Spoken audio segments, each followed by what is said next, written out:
Hello, my name is Jeff Marshall, and welcome to my presentation, Beer Segmentation. In 2012, the U.S. beer market had a total of approximately 2,400 breweries. This is the highest total since the 1880s. In the U.S., the annual beer production is about 200 million barrels. This resulted in $99 billion worth of revenue. U.S. beer sales were up 1% for the first time in 3 years. This growth was contributed to by the craft beer category and retro hip brands like Pabst Blue Ribbon. So if we take a little deeper look at the U.S. beer market, it's really divided in two. We have the domestic beers and the imports. Domestic beers account for 87% of the beer consumed in the United States, and imports account for the 13%. Well, we can take the domestic beer and divide it then into four different categories: light, lager, premium, and craft. Examples of light beer are Miller Lite, Bud Light, and Coors Light. Good examples of lagers are Miller High Life, Budweiser, and Pabst Blue Ribbon. In the premium category, we have Sam Adams, Budweiser Black Crown, and Miller Fortune. And finally, let's talk about one of my favorite categories is the craft beer. I'm from Pittsburgh, so these beers here are all from Pittsburgh breweries. The first one is made by a brewery called Full Pint, or rather a brewery called East End, and it's Big Hop. The second brewery would be Rivertown, and they make RT Lager. And finally, Full Pint brewing a beer called White Lightning. So now we can take the beer market and divide it into different segments. The first segment is lightweights. The benefit that these folks are looking for is low calories. The demographic is generally women. The second segment is hammer and nails. These folks are looking for a beer that tastes like beer. They're looking for that traditional taste. And the demographic that segment includes are Middle America. Next is heavy hitters. The benefit that these folks are looking for are higher alcohol levels. And the demographic are spirits drinkers. And finally, snobs. The benefit they're looking for are different flavors. They're not content with light beers, they're not content with lagers, they're not content with just higher alcohol levels. They are really beer enthusiasts. They're looking for different colors, textures, and flavors. So now let's take a look at all these segments and a deeper look at all these segments. So first, let's talk about the needs of the lightweights. They want the ability to enjoy beer without consuming a lot of calories.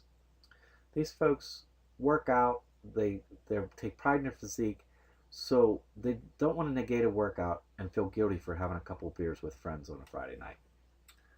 And finally, they're unwilling to sacrifice taste.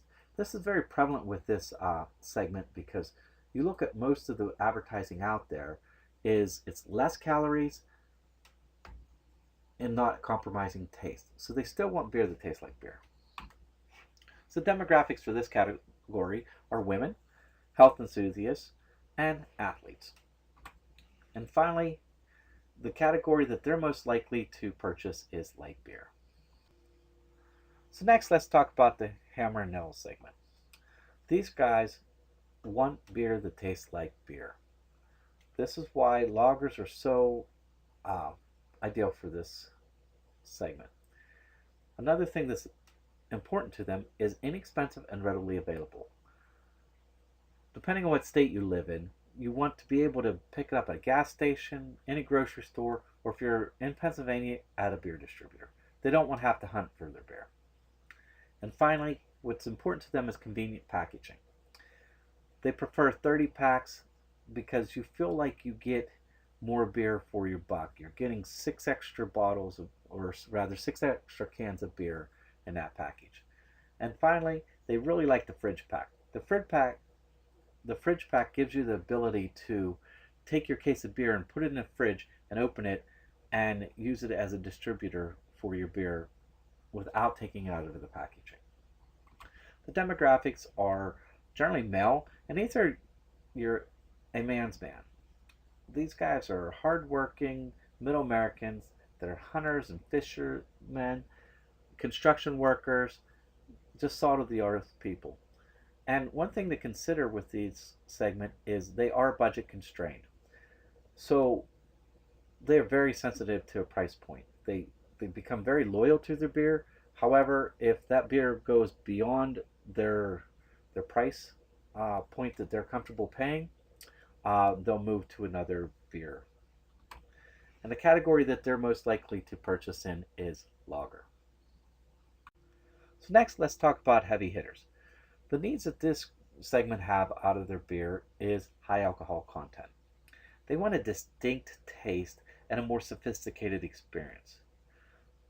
As you can see, that the packaging of, say, Miller Fortune on this slide is a black sleek bottle and very modern and black sophisticated labeling. But I think what's really unique is, remember we talked about the part of the demographics of spirits drinkers, that they show it and they encourage it being drank out of a whiskey glass. So if I'm a guy that drank Jack on the Rocks, I'm more likely to move to one of these beers. But I think another important need they have is a familiar brewery. These guys aren't beer connoisseurs. They're looking for a more distinct taste, but they're looking for it from a brewery that they feel comfortable with, like Miller or Budweiser or Sam Adams. So the demographics for this segment are, they're willing to pay more for what they want. They're young spirit drinkers, middle to upper middle class, and Generation X. So the category they're most likely to purchase is the premium category. So finally, let's talk about one of my favorite categories is beer snobs. These folks need the endless beer experience. They are not happy drinking the same beer over and over and over again. They're looking for varying tastes and textures. And they have a willingness to try any beer or beer combination. It could be maybe even what most of us would consider a weird blend, like a milk stout or something like that. But this segment here will try it. They may not like it, but they'll try it anyhow. And they really want to feel like a beer connoisseur. If you hear a beer snob talk about beer, they refer to beer like a sommelier does a fine bottle of wine. They're talking about taste. They're talking about texture. They're talking about the accents of flavors that they taste within the beer. And the demographics for this segment is cost is not an option. These folks here have no issues paying $30 to $60 for a case of beer. They want what they want, and they're going to and are willing to pay for it. These are beer enthusiasts.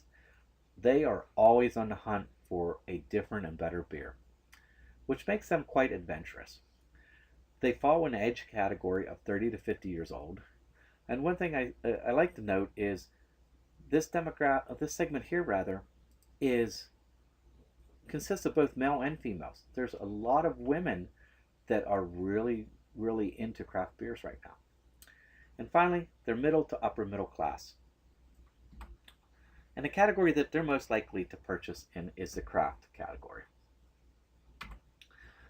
I just want to warn you that if you walk into a bar and you sit down next to this guy with the fancy little beer glass with a high alcohol IPA in it, drinking the beer with the pinky out, you are definitely in the presence of a beer snob.